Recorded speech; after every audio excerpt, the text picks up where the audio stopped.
یہ وزیر خزانہ صاحب تو یہ بھی کہہ رہے ہیں کہ اگر ہم نے ملک چلانا ہے تو پھر ہمیں سب کچھ پرائیویٹ سیکٹر کے حوالے کر دینا چاہیے، پھر ہی ملک چل سکے گا. پیپلز پارٹی کو تو بڑے تحفظات ہیں اس پر، تو یہ ہو سکے گا؟ دیکھیے یہ تو بات ٹھیک ہے کہ گورنمنٹ کو بزنس سے باہر آنا چاہیے، اور نہ صرف گورنمنٹ کو بزنس سے باہر آنا چاہیے بلکہ گورنمنٹ کے اداروں نے جو بزنسز شروع کر رکھے ہیں ان سے بھی انہیں باہر آنا چاہیے. اچھا، ایک تو یہ اکراس دا بورڈ ہونا چاہیے کہ پاکستان میں جو بزنس ہے وہ بزنس مین کرے، صحیح، تبھی پاکستان کے اندر ترقی بھی ہو سکتی ہے، تبھی پاکستان کے اندر کرپشن بھی ختم ہو سکتی ہے، اور تبھی پاکستان کے اندر نوجوانوں کو روزگار بھی. لیکن اس کے لیے پولیٹیکل ول بھی تو ضروری ہے نا، ہماری پولیٹیکل پارٹیز اس پر راضی ہوں گی. دیکھیے یہ حکومت کا دعویٰ اور کیا ہے، یہ حکومت کس بنیاد پہ آئی تھی؟ آپ دیکھیے عمران خان کو جب تحریک عدم اعتماد کے ذریعے نکالا گیا تھا عظمیٰ، اس وقت اس حکومت نے تو خود کہا تھا کہ ہم اپنی سیاست قربان کر دیں گے لیکن ریاست کو بچائیں گے. ہوا یہ کہ انہوں نے اپنے مقدمے ختم کیے اور اپنی مرضی کی سلیکٹیو قانون سازی کی. چلیے اس کو بھی بھلا دیجیے.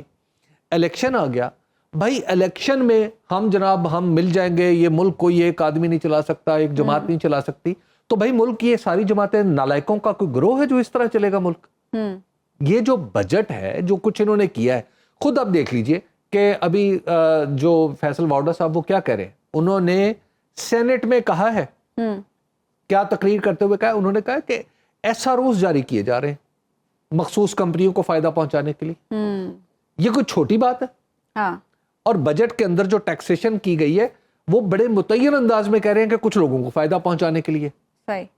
اب اس کا مطلب یہ ہے کہ بجٹ میں شاید جو ہمارے وزیر خزانہ ہیں ان کی کارپوریٹ سیکٹر میں بڑی سے ہے کہ یہ تو اس الزام کا مطلب یہ ہے کہ ہو سکتا ہے کارپوریٹ سیکٹر نے کوئی انپٹ دی ہو لیکن عوامی انپٹ تو کہیں کوئی نظر نہیں آ رہی. پیپلز پارٹی کی طرف سے یہ خبریں آ رہی ہیں کہ مشروط طور پر بجٹ منظور کرانے میں وہ حکومت کا ساتھ دے گی. ابھی تک جو خبریں آئی ہیں مشروط طور پر سے مراد یہ کہ پیپلز پارٹی اپنے مطالبات منوا لے گی نون لیگ سے؟ دیکھیے پیپلز پارٹی کا مسئلہ یہ ہے کہ پاس اور کوئی چارہ ہی نہیں ہے. پیپلز پارٹی کا مسئلہ یہ ہے کہ پیپلز پارٹی کو اب حکومت چاہیے.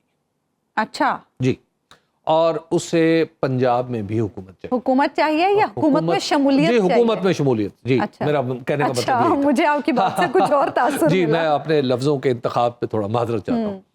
تو وہ چاہتی ہے کہ انہیں حکومت میں حصہ ملے. اچھا، پنجاب میں بھی ملے اور وفاق میں بھی ملے. بلکہ انہوں نے تو کچھ وزارتوں کا بھی تعین کر رکھا ہے. اچھا جی، کہ یہ جو وزارتیں ہیں یہ ہمارے سپرد کر دی جائیں تاکہ ملک چلانے کا جو بوجھ ہے وہ صرف کے نازک کندھوں پہ نہ ہو بلکہ پیپلز پارٹی کے مضبوط کندھے بھی اس کی کچھ مدد کریں. تو ایک تو ہے یہ پرائمری مسئلہ.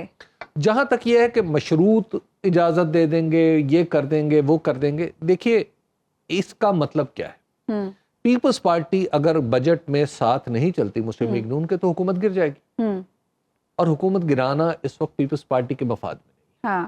تو پیپلز پارٹی اس مسئلے کو آخر تک کھینچے گی اور اپنی شناخت بھی اس کو دوبارہ اس کو زندہ کرنے کا موقع مل رہا ہے کہ ہم ایک الگ پارٹی ہیں. حالانکہ لوگ یہ ماننے کے لیے تیار نہیں ہیں. اب آپ وہ ان سب کو ایک ہی مجموعہ سیاست کاروں کو پی ڈی ایم کا نام سے ہی جانتے ہیں. تو پیپلز پارٹی کو کچھ اپنی شناخت جگانے کا موقع مل جائے گا اور یہ کریں گے اور الٹیمیٹلی بجٹ پاس کروا دیں گے، ساتھ کچھ شور مچا دیں گے لیکن کچھ نہ کچھ انہیں مل جائے گا.